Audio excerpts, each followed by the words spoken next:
What can the average person do to invest reasonably well? Well, like I didn't have any money, and I remember the cycle. And what it was is I would start to think, how much money do I have to, how many weeks, months, and then years can I take care of myself and my family? And I would calculate that. I would be at, okay, 52 years if no income was going to come in. And then I would start to think, and then if I'm holding a portfolio in something, maybe I could lose half. So I better cut that number in half. And then I start to think of what are my uses of the money? What do I need to do? And I would think about how do I immunize that? And you start and you build like that, and you know how to save. And saving, things like don't put it into cash deposits that get eroded by inflation and taxes and so on. And you start to develop, I would say, three things to your generation. Okay. Three recommendations. The first recommendation is to think about your savings and how much money do you have for savings. And the best way to think about that is to think, how much money do I spend each month? And how much money do I have saved? How many months am I going to be okay without that? And to value savings, right? Because savings is freedom and security. And think about what that is. The second thing is, how do I save well? What should I put my saving in? And when thinking about what you should put your saving in, realize that the least risk investment that you think from volatility is the least risk investment, which is cash, is the worst investment over a period of time. And you could judge that by judging the rate of inflation in relationship to the after-tax income you're going to earn.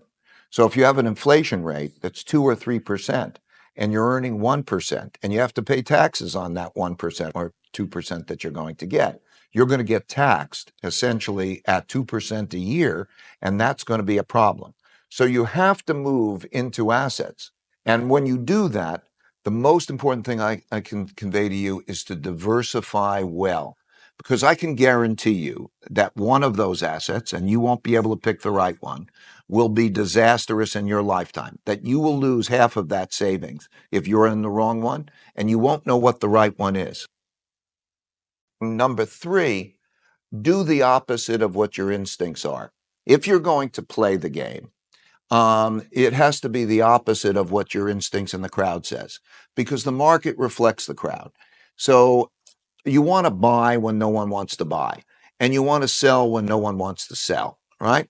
Right. So, and that's emotionally difficult. And probably you're not going to play that game well, because it takes a lot of resources to play we spend hundreds of millions of dollars each year to try to play that game well, and it's a tough game to play well.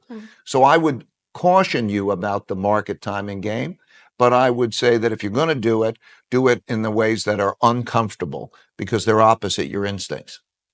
Gold is like cash. It's an alternative version of cash.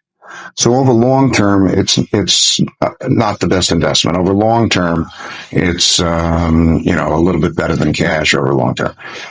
It is however, when you're having a monetary crisis, when you have a fiat monetary system, and you have the need for money, debt is a promise to deliver money.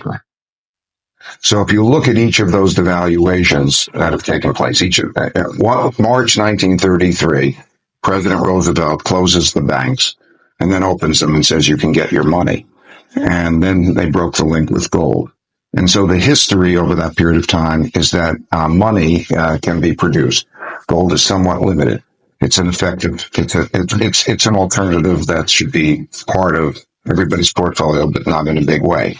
The two things that a currency needs to be able to do is first be a medium of exchange, and second, be a storehold of wealth. Can I now buy stuff with my Bitcoin? Not most stuff.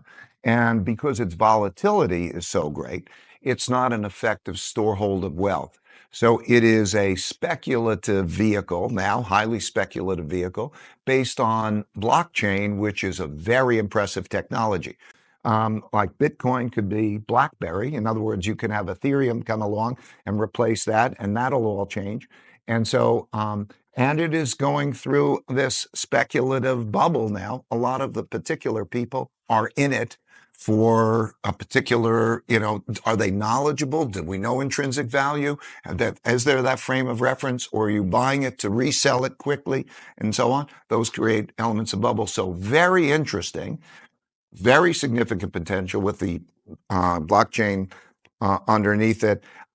Potentially valuable. What I would hope is that it could be very effective as a medium of exchange. Wow, that would be a great thing if they made that very effective quickly, so you're using it, and that you could create enough stability in that price so that the uncertainty of the price movement doesn't stand as an impediment to its usage as a currency or its a storehold of wealth.